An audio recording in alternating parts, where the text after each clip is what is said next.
All right, we're live. My name's Skay DL. I'm one of the founders here at Guusto, and today I'm joined by Alysha Campbell. Hi, Alysha. Hey, how's it going?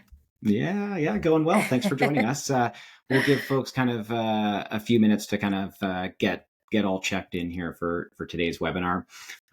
So today we're going to be talking all about kind of inclusive succession planning, strategies for building a diverse team that actually want to stay at the organization. And so a couple kind of housekeeping items up front here. Um, for those joining, if you've got the ability to kind of type and let us know kind of in the chat where you're calling in from, as well as if there's anything specifically that you'd like to learn from Alysha today. We'd love to hear from you. And then if you're comfortable as well, sharing your LinkedIn profiles there so we can all kind of connect with each other would be great. And so with that, let's see if we can kind of open the chat and see where we're at. I can keep an eye on kind of things as they come in there. But welcome everybody to the webinar. Alysha, do you want to do kind of an introduction of yourself, your background, and kind of what makes you an expert on kind of inclusive succession planning? Yeah, absolutely. Well, hi everyone. I'm super excited to be in front of the Gusto audience today. I'm Alysha Campbell. I'm the founder and CEO of CultureShift HR. We are an outsourced HR and diversity, equity, and inclusion consultancy firm. I myself, leading this team, have been in this HR and DEI space for over 10 years, helping organizations really understand the importance and the power of DEI and helping to create sustainable DEI solutions in every HR practice. So from hiring to succession planning to even benefits, understanding how through an inclusive lens, we can really create a space where folks feel seen, feel heard, and truly feel valued. So I'm excited to kind of get into the topic of succession planning within the space of inclusivity. Fantastic. And Yeah. I see we've got some people kind of chiming in here. Welcome, Kat from Woodbury. We got Sani coming in from the SFB area. Danielle, hello from Colorado. Charlie in Iowa. Patricia in Vancouver.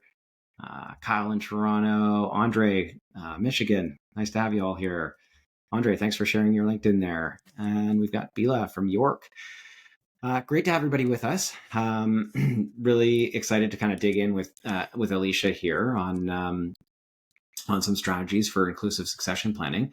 And so if you have any questions, again, kind of along the way, feel free to kind of put those in the chat, and I'll do my best to kind of dig in with Alysha on those. So let's kick things off here, Alysha. What Yeah.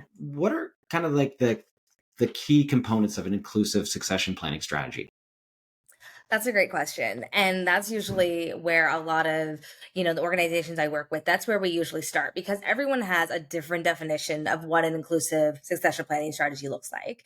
And so it first comes down to, yes, succession planning is thinking about and kind of planning for the next of CEO, the next COO, the next director, and the next, key roles within your organization. But when we add in the layer of, inclusivity, it makes us begin to think about, okay, what is the, elements we want to be able to see in our succession planning. And that could be a variety of things. It could be gender, it could be race, it could be age, it could be ethnicity. There's a myriad of things. It could be neurodivergency. It could be so many things that we're saying to ourselves, you know what? As we think about the next, chiefs in command, in whatever post that might look like. This is how we want the diversity of our teams and at the leadership level to begin to really look and reflect either our organization or our communities.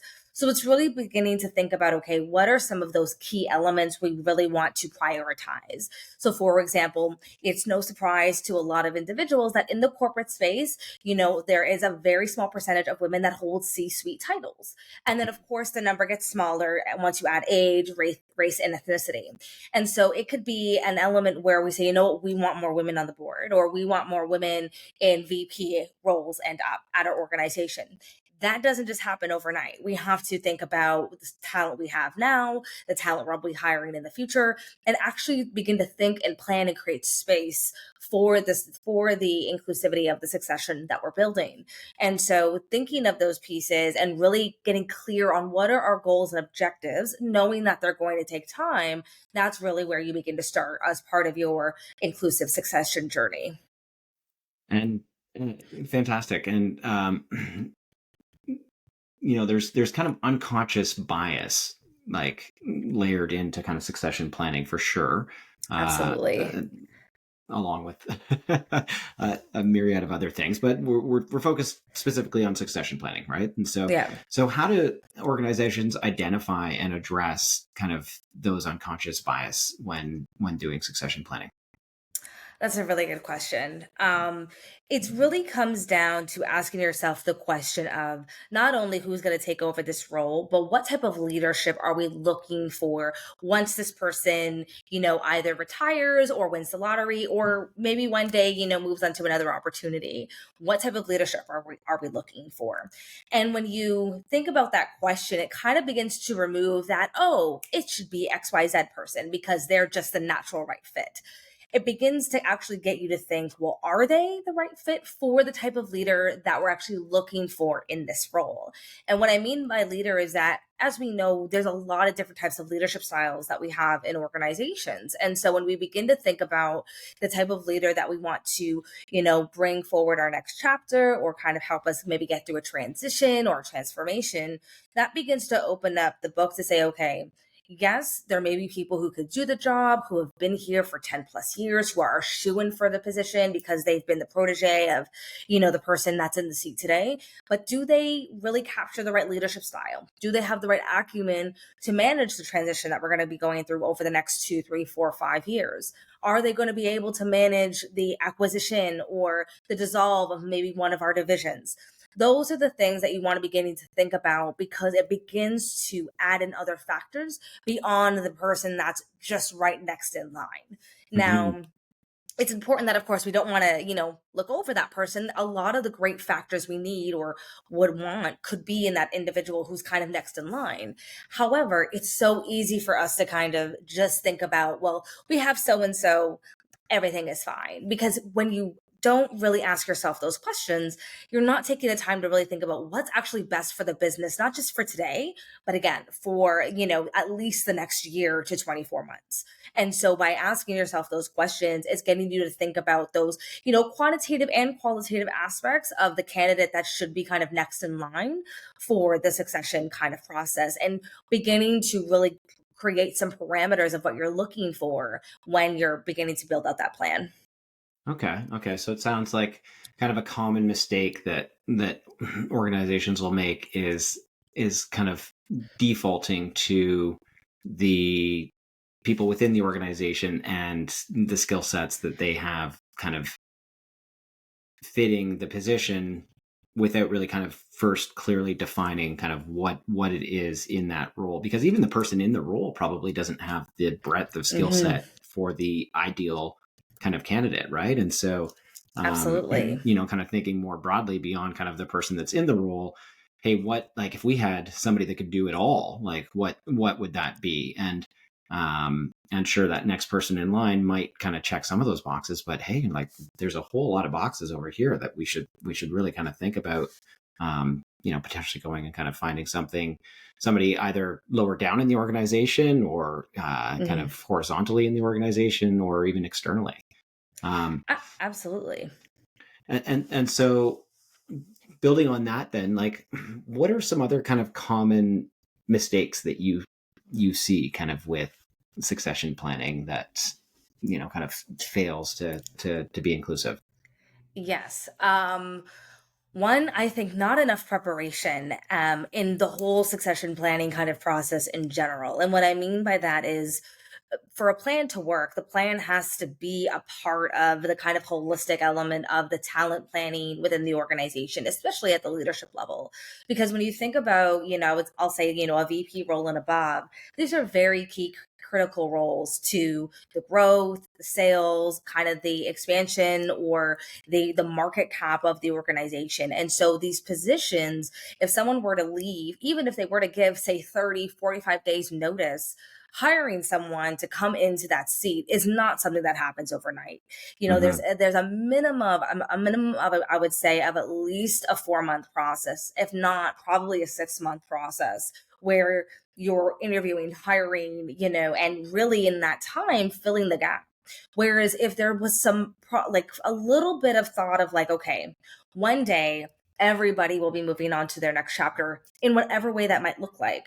How are we preparing for that now? So how do we, as we think about the future of the business, how do we kind of backtrack that and look at a little bit of a work back schedule to say, okay, hey, as we think about the type of skills we'll need, the growth that we're projecting, where we want to be in the markets, what are some folks that we just want to kind of even keep our eye on? It could be as very simple as, Mm. let's make sure that we are keeping an eye on Susie, who's, got a promotion within her first 6 months of the organization. She seems like someone who could really be a very key value added individual for the business. Or, we see, Sam, who, has been able to triple X a client over the course of an 18-month period because they got really, comfortable with the client's process and was able to really scale it in ways we didn't think was possible. Like, it's really even just looking to your point of like looking at horizontally, looking at folks that could step into these roles that don't always necessarily look again to that checkbox, but can bring something different to the business, and creating space for what that looks like. That's the biggest mistake that I see, is that it's one, there is no succession plan, and if Yeah. there is, it's it's not really done in a way that is even in a light lift mode, just thinking about, okay, if who could kind of be our next next runner ups, as the business shifts, changes, or if someone in kind of key leadership were to leave. Number two is that we don't begin to train leaders from within. And this is such a big thing. We do a lot of manager training. We might do executive offsites and things like that. But what about for those who are transitioning their career in a business? Some folks that are like, I want to be here for the next 5 years. I want to start off as a junior and make my way to like more of a senior exec before I move on to my next company, because there's so much I want to learn and be around and, really sink my teeth into this organization. Where's the training for those folks who are like, what, I want to really cut my teeth here, but also where's the training for some of that maybe more senior acumen that we would be wanting to see for those kind of key business decisions, key transactions, or even just how we as leaders want to show up and be present for the rest of our team. We don't really have training for, those who are kind of running up the corporate ladder, so to say. And so thinking about how are we creating that training, hiring externally, whatever that looks like, but creating the space to say, we want you to learn, we want you to grow, and we want you to do that here so that you can have a great career here. You can give your insights. We can send you and maybe do a rotational, in our Asia office for 6 months, learn, and then bring great insights back. Like when we think about the talent cycles that run in our organizations, as we know, if people don't feel invested in, they're going to leave. But how are you maximizing that investment while they're there? Yes, we all have a job to do 9 to 5, but there's incredible opportunity that we could be stretching our teams to that allow them to get more perspective and prepare them for those next steps that unfortunately we just don't create the bandwidth for them to do. Okay. Okay. Great. And I have to imagine then, if that both, kind of to both your points, right? Like keeping an eye on kind of certain folks, but then also kind of training folks. How, like, what steps can organizations take to kind of ensure that it's a diverse kind of talent pool that is visible and nurtured for those leadership roles? Yeah, great question. Everything with DEI needs to be intentional. And I say that because, as we know, with our, unconscious bias, it is so easy for us to just go with what feels good, do the thing that we've always done because it's worked, and really not, challenge the status quo. And so if we're looking at training programs, let's look always when we're creating a program or some type of process, we have to build inclusivity from the get-go. And what that means is, how do we make sure that women are signing up? Those who are non-binary, those who might have different, variety of ages, those who might have different intellects and different ways of which they learn and grow within an organization. And so if you have a program that folks are signing up for, and you're seeing that there's really only one type of dimension of diversity that's signing up for these, that should be a sign to pause and be like, okay, why? Like, hands up, where's our women, where's our racially diverse, where's our age diverse, etc., because they should be in these programs too.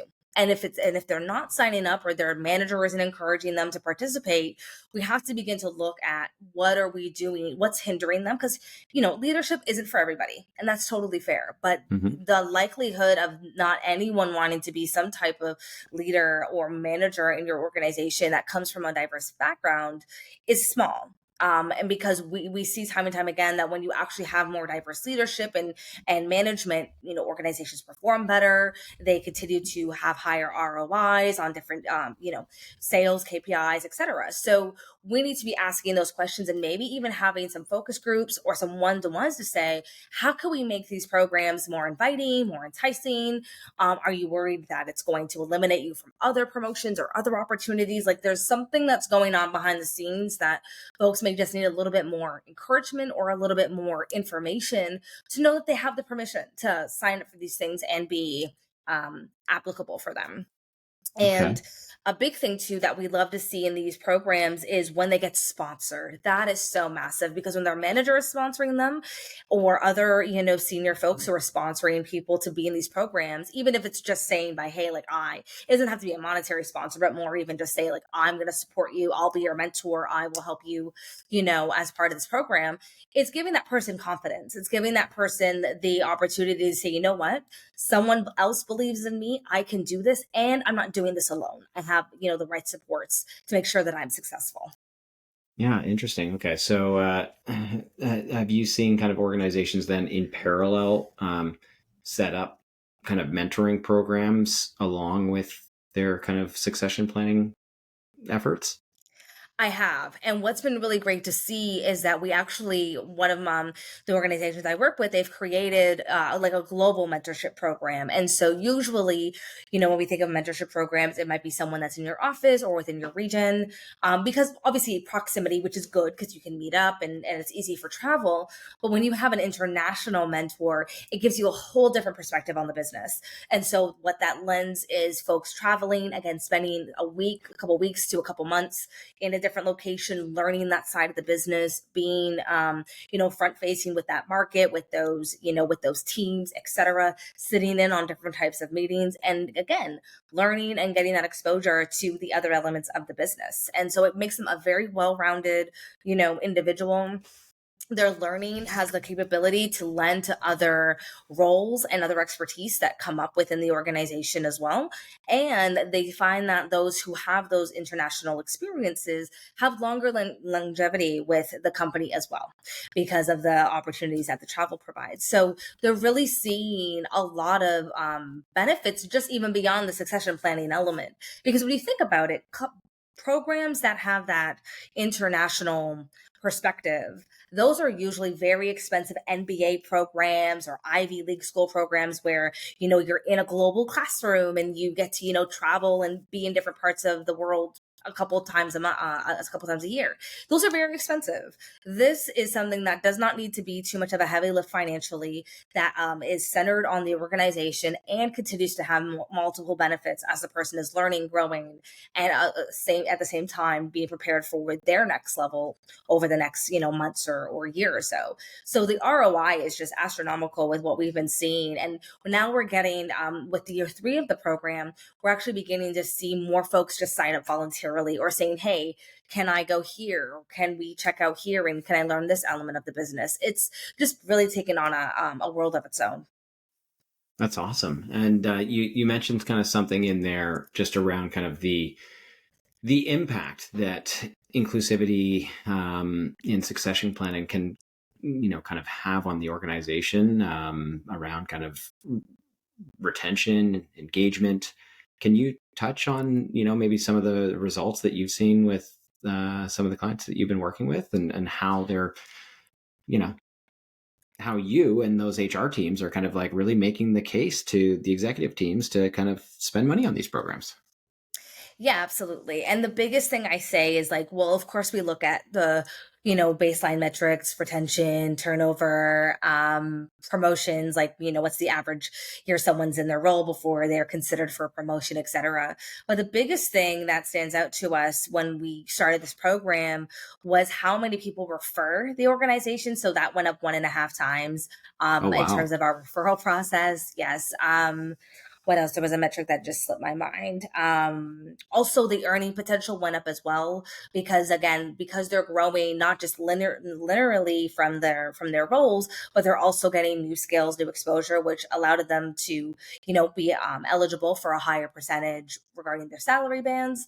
And then also, the third thing that we began to see was the ability for them to create hyper connective relationships with the rest of the organization's kind of departments. And that in and of itself was really creating a really more, well, definitely an inclusive culture, but it really created more of a camaraderie with the teams. When challenges were being faced, they felt easy to reach out to their colleague in XYZ office or, in their other locations. They felt that they were much more collaborative as part of this as well, because it was, everybody working together as a team, and just the overall synergies that were being felt were really kind of key in the way that people were showing up for one another as part of teamwork. So that was really clear. We saw that over the first 18 months of rolling out this program.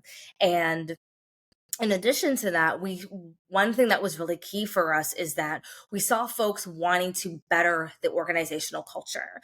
It was like, if this one program can have all these amazing, return on benefits, and folks feel valued, they feel seen, they're growing their careers, etc., what else can we do? How can we, expand our mentorship program to more juniors? How can we begin to create, different diversity groups specifically for succession planning? So for women, or for those who are neurodivergent, and everything in between. It just really got us to think totally outside the box of how can we now scale this and really make this something that we can support. And when you begin to see the numbers, the money, I wouldn't say the money just follows, but it's easy to make an investment like that, because one thing we continually see, especially in such a competitive talent market, is that if we don't make the investment, another company will. And that's just kind of what it takes now. And so sure, we can say no, and yes, we can kick the can down the road, but at some point this person, as we've seen especially over the past few years, if people aren't feeling engaged or happy, they will leave. And so it's how long do we how who are is it going to be a game of chicken to see who goes first? But it doesn't need to be that. Let us take that control back. Let us own this process and engage the person early on to say, we value you, we see your expertise, we see your hunger. Let's make sure we're thinking of you and putting in place and space for you to grow and, be in the place where you want to be, 2 years, 3 years down the road. And we're going to help you get there. One other thing too that I forgot to mention earlier was external mentorship. So yes, there's the mentorship in the organization and the global Hmm. travel, but also external mentorship, because a lot of organizations work very closely together. So there was one element where one of our senior directors who was up for a VP role, he went to our Milan office, and one of our clients, there was a key project that was undergoing that he was in charge of, and he was able to see how the client was working and learn their processes, and was able to adopt some synergies with the two companies, and be able to create a lot more streamlinedness and things that were just a lot more cleaner, because he had a more bird's eye view, and he had a more hands-on experience with the client. And so we're bringing now, world in class, best in class experiences and processes back to the main business as well, which again is helping us all around and better service the client too. So it's just all overall, it made us think, okay, how can we bring our clients into this experience? And of course, folks might get worried, like, well, what if they go to the client or leave? That might happen. That is life. But what are we robbing us and the individuals on if we don't give them this experience, if we don't give, this type of opportunity? So there's a risk with everything, but I feel like the ROI just pays off 10 times more than the risk. Yeah, and there's almost kind of like an opportunity in it as well, right? Hmm. Where, if you're setting up external mentoring programs, it gives your organization an opportunity to partner with, you know, very capable people that may end up joining your organization in the future. Exactly. So yeah, while there's a risk of, potentially losing some folks, the opportunity to kind of grow them obviously is reason in itself, but potentially even building relationships with some of those kind of senior mentors that might look to kind of join your organization in the future could be a win.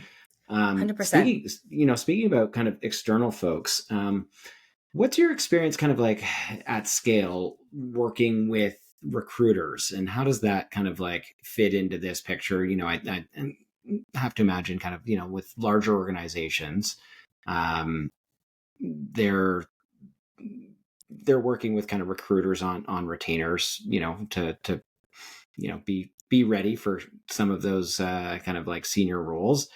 How do you kind of vet recruiters for kind of inclusivity and inclusive practices, and make sure that they're Hmm. kind of aligned with your organization and your goals there?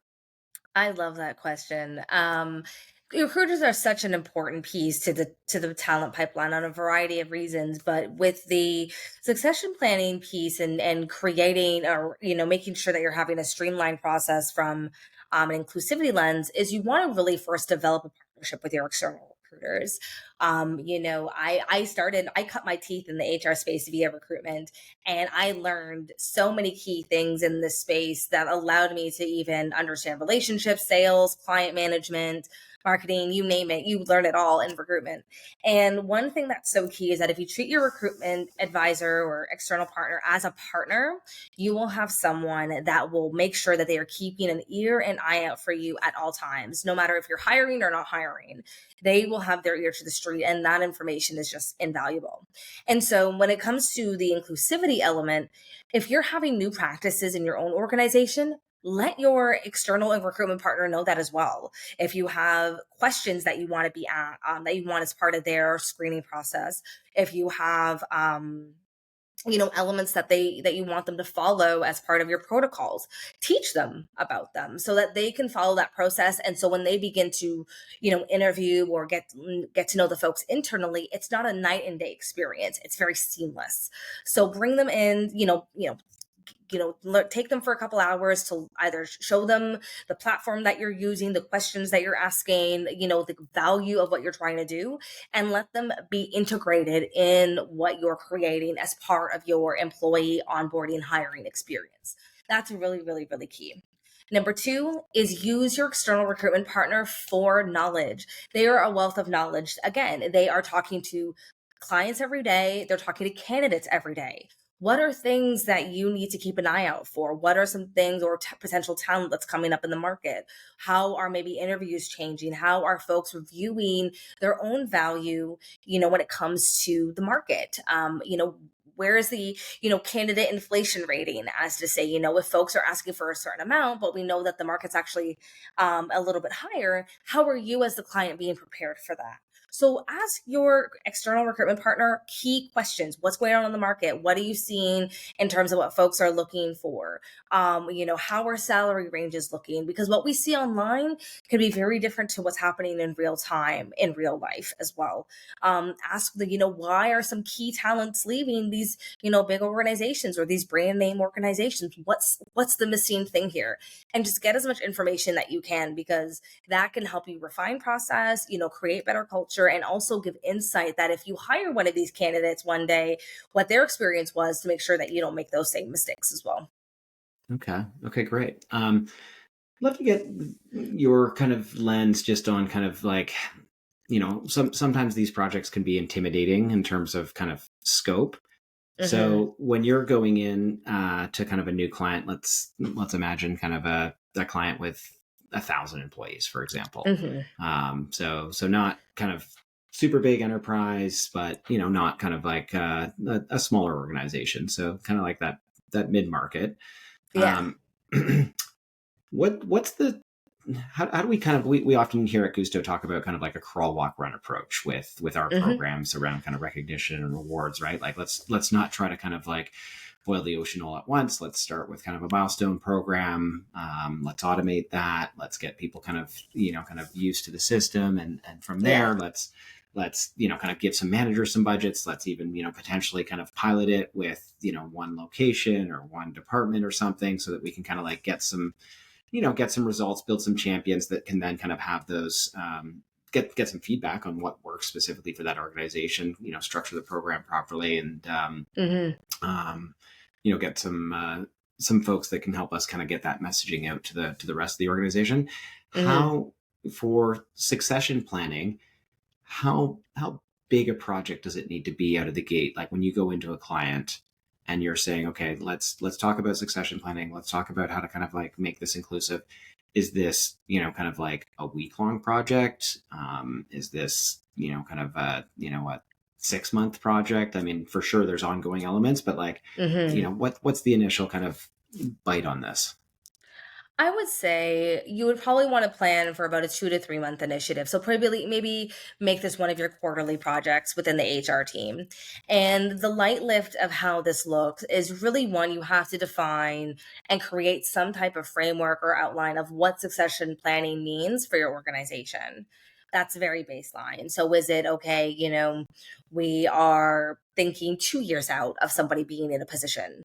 Are we thinking 1 year out, 5 years out? Like, what is the parameter that if day one we hire a VP of sales, how soon after they are hired do we begin to think about succession? Do we begin to, begin to plan or kind of begin to think about what succession planning looks like for that person and just outlining what that looks like? That will be a great step one because that's going to at least give you some parameters of how succession planning looks like, sounds like within the business. When it comes to inclusivity, that's something that also has to be intentional right away. And what that means is that you have to think about what is the team going to look like in 12 months, 24 months, 36 months. Because again, if someone leaves tomorrow, a woman of color isn't just going to show up on your door and say, "Hey, I want the job." It has to be intentional. We have to build up what this begins to look like. So, basically think a year in advance. What would we want this team to look like in a year if we could wave a magic wand? And then work backwards from there. How do we begin to recruit? How do we begin to train? Who's internal? Who needs training? What are maybe some key talents we want to bring in house to kind of support this team as it grows, etc., and then integrate that into the succession plan. So in 3 months, you should be able to kind of think about what does succession planning look like, meaning from someone who just starts, when do we begin to outline what a succession would look like for that role? And two, what do we want the diversity and inclusivity elements of this role to begin to shape and look like, so that we can make sure we're creating those parameters within our recruitment processes, and within our talent pipelines. Okay. Okay. Yeah. So kind of planning for kind of a quarterly project here that we're kind of chipping Yeah. away at. And then, it seems that kind of a key component to this is training and kind of development, right? And Hmm. you mentioned kind of mentorship programs. Is that kind of a similar kind of approach, kind of put it on a like a quarterly roadmap and get something kind of off the ground? I have to imagine, you know, not trying to kind of like launch the biggest program out of the gate, but rather, Yes. hey, like how do we within one quarter get kind of a pretty light lift, simple program off the ground and start getting feedback? Is that how you've seen it kind of approached? Yeah, absolutely. I think starting small is always key because you can always grow a program. So when it comes to mentorship programs, one thing that's key is, again, what are we trying to achieve with this program? Are we trying to, yes, learn, help folks grow? Yes, of course, that's what mentorship's for. But again, is this to help build up our succession pipeline? Is this to help, be a recruitment tool for, for other folks to come in to see that how we train and develop our talent? What is the core goal of the mentorship program or goals? And so, one, being very clear on that. Two is then understanding, okay, if this is going to be a light lift, how many folks can we admit into the program over the year? Because again, everyone's going to want to put well, not everyone, but there might be a high number of people who want to put their hand up and participate. So is there an application process? Do we cap it at 20 people? How do we make sure that, we're getting folks from different areas of the business to participate? And just really thinking about what is actually manageable if there was only maybe 2 or 3 folks that were building out this program, managing it, etc. And then 2, who are going to be the champions of this, which is usually where the more senior level folks of the organization come in. So, if there's no time for them to spend an hour once a month with a mentor, are they really going to get the value of the program? And so thinking, okay, how are we making it sustainable for our senior level leaders to carve out, 2 to 3 hours a month to spend with their mentors? And how are they spending that time?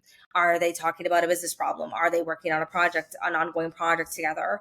Is the senior leader walking them through maybe a challenge they just experienced and giving them their perspective on it? So how do you want the senior leaders to engage with the mentees to make this experience worthwhile? And then I think that type of kind of 3-pronged approach makes it very much more realistic and easy of, at least I would say, a level 1 type of mentorship program where you're thinking, okay, we have folks who want to learn, we have leaders who want to lead and, share and begin to grow our talent. Let's create a container that allows it to be valuable and also begins us to make sure we're reaching the goals of the program as well. Fantastic. Yeah. So many good nuggets of wisdom there.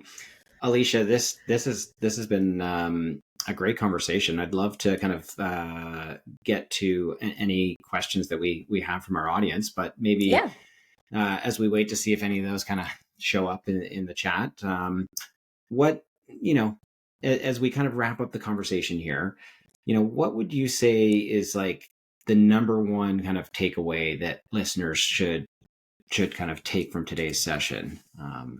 Yeah. It is never too late to start succession planning, meaning that you can start today. I would say just have the conversation. And it doesn't have to be a heavy one. It doesn't have to be, oh my goodness, someone's leaving. What would we do? It's, hey, what if this person wins the lottery? And they want to go and live the rest of their life being a millionaire. How do we continue to make sure our sales division has ongoing leadership? It could be, a fun conversation. And I would say the earlier you start that conversation, the more voices you can have to become a part of it. So really this should be starting, I would say, at, the senior HR level, even within HR teams, first and foremost, because we need succession there too. And then bringing those to your business units to say, hey, as life events happen, no one predicted the pandemic. Life events happen and things can go in a myriad of ways. How are we making sure we're accounting for succession planning? That's it. See what folks say, see where people's thoughts are, get a temperature on it. And then just make sure to keep the conversation going in the way that begins to materialize a succession plan. Knowing that it takes time, you're figuring it out, and you're creating something that's unique to your business. But it's never too late to start the conversation, have some fun with it, imagine it as wild as it can be, and just make sure that it keeps folks engaged and continuing to think about the future of the business, because that really is the future of the business, is the succession planning.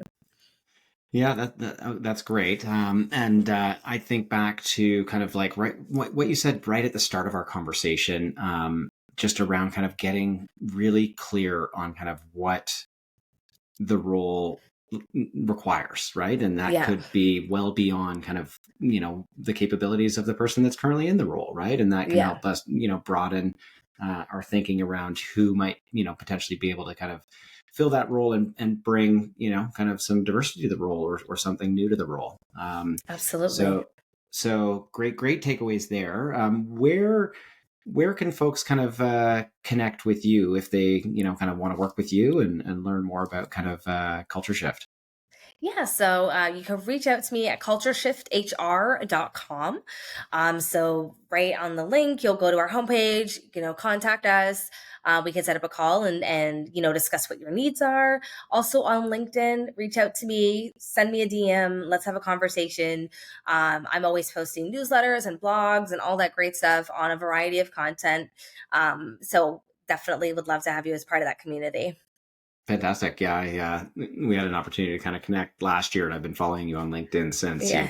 You put out a ton of great stuff there. So So definitely follow Alysha on LinkedIn, and if folks want to get a hold of me, I'm also on LinkedIn there. Yeah, there Kyle's kind of put the link up for us, and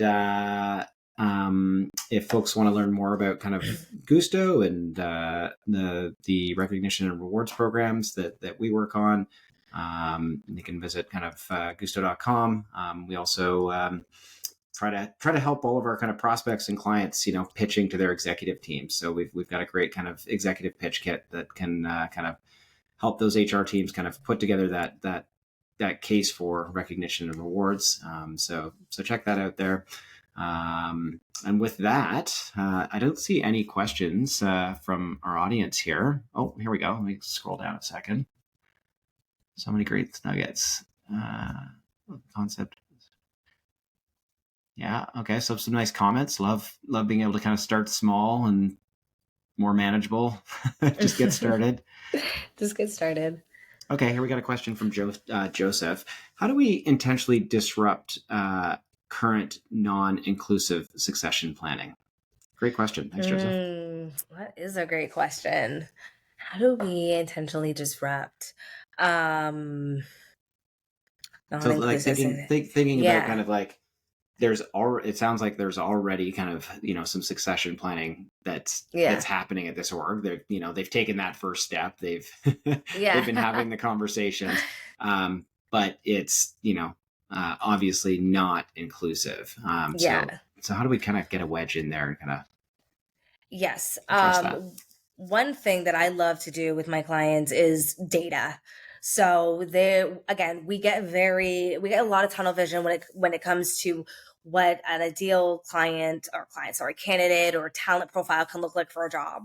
And then I show them data on what it could look like if it was someone else. So as we know, as I said earlier, when women are a part of leadership teams, we see increase in sales, retention, like all of the KPIs go up when there's more inclusivity, women and other diversity dimensions. And so I use data I use data as a friend, not as a weapon, in order to help to communicate the message I'm trying to get across. In the essence that if it's by saying, hey, if you look at McLean's or McKinsey or any of the incredible reports that come out around, inclusivity and diversity, utilizing that as a tool to say, what are we missing out on by not ensuring that we're including more women in this process?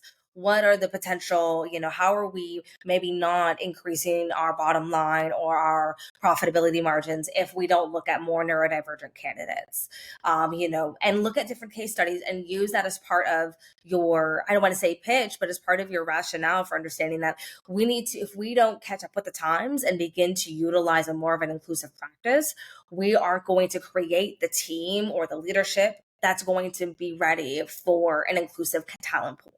And what harm could that potentially do to us? So I think using data, looking at case studies and creating a Mm-hmm. narrative that shows how this helps, and how we can be a part of the benefit of this is how you disrupt the non-inclusive elements of the succession plan. Okay. And I love the case study that you had kind of mentioned earlier there with one of your clients and how they saw, was it a 1.5x increase in kind of employee referrals? Like that is Yes. super powerful in terms of like, it not only does it help kind of drive your talent pool, but it's Yeah. it's a real kind of reflection of, how much people enjoy working at the organization. If they're actually, it's not just a survey at this point, like they are No. actually referring their colleagues to come and join the organization. So Yeah. if you can share case studies like that, that's really really powerful. So Absolutely. let's take it a step further though. I want to kind of keep digging here Mm. on Joseph's behalf. Yeah. He's got me going.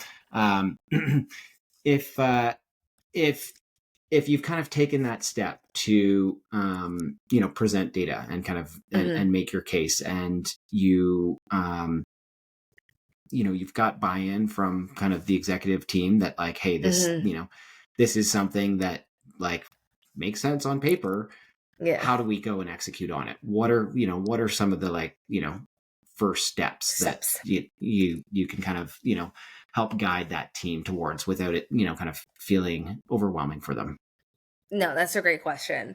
So first is you want to look at your current kind of organizational um, um, outline, or not outline, sorry, but kind of the makeup of your organization. So, for example, if we're like, okay, we want more women or more people of color in our leadership team, let's first see what is the, makeup of our current organization. How many women are actually employed by the organization, at what levels, etc. Because that's what's going to tell us to know if that is actually a realistic goal. Maybe not realistic today, but if we're thinking succession planning, year, 2 years, 3 years out, do we have the talent in those roles, in those departments, that would relate to somebody being available in 3 years time, that's within the organization.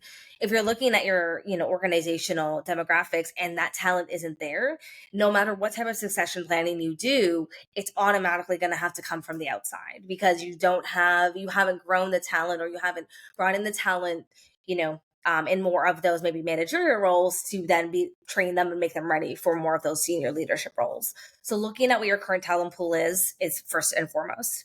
From there, that begins to help you kind of see what that looks like. So if we're looking at building out, thinking about 5 years down the road, and us creating more women in management and leadership roles, and we don't have enough women in the organization that are on that track to be managers, let's bring in our recruitment team to say, okay, in the next 24 months, we want to hire more women in managerial roles. How can we begin to be intentional about that? How are we reaching out to different, women networks? How are we going to networking events? How are we creating more inclusive job postings? How are we creating inclusive interviewing practices and questions? And how are we also interviewing and creating space for different types of folks who learn in different ways? Maybe it's a video interview, maybe it's in person, maybe there's an assignment or a project, but they can demonstrate it and show it in different ways. How are we making space for more, again, elements of diversity? And starting from there, because if you can get a really great process going with your recruitment team or your external recruiters, then you can begin to think, okay, over the next X amount of years or months, we're going to have X amount of women now in the business in these key positions. Now we can begin to think, okay, 2 years down the line, we can now begin to train them, line them up, and get them ready for the succession role of, VP of sales. But really, once you do your talent mapping and your company demographic, starting at your recruitment center, and your talent team, to say, okay, hey, this is what our goal is. We need to create intentional systems to make sure we're pulling in the right folks and getting them engaged with our company. Let's make a plan. That's when you're going to really begin to see the change happen. Okay. Okay. Awesome. Yeah. And, I think back to kind of earlier in the conversation, you mentioned kind of the importance of mentorship programs and Hmm. sponsor programs. And that might be kind of like a good, if we do have a talent pool, like we're looking to get more women in leadership, and we do have a diverse kind of pool of women working at the organization in various roles, how do we just get them paired up with, maybe we've got Yeah. kind of one or two kind of senior people, senior women on the team, or even not, they could, get mentored by some of the men on the team, or, Yep. whatnot. Just how do we get them kind of exposed to that, and kind of create that growth path there for them? So, um, Absolutely. okay, great. Well, great question. Thanks, Joseph, Yes. for kind of helping us dig in a little bit further there. Um, yeah, Bria, great question and answer. Thanks everybody for kind of joining, and appreciate your engagement. And again, kind of check out Alysha at CultureShift HR. And yeah, if we here at Guusto can kind of be any help with your recognition and reward programs, by all means, kind of reach out there, and we'll look forward to kind of seeing everybody at the next webinar. Thanks, Alysha. Have a Great. great day. Thanks so much. You too. Bye. Bye.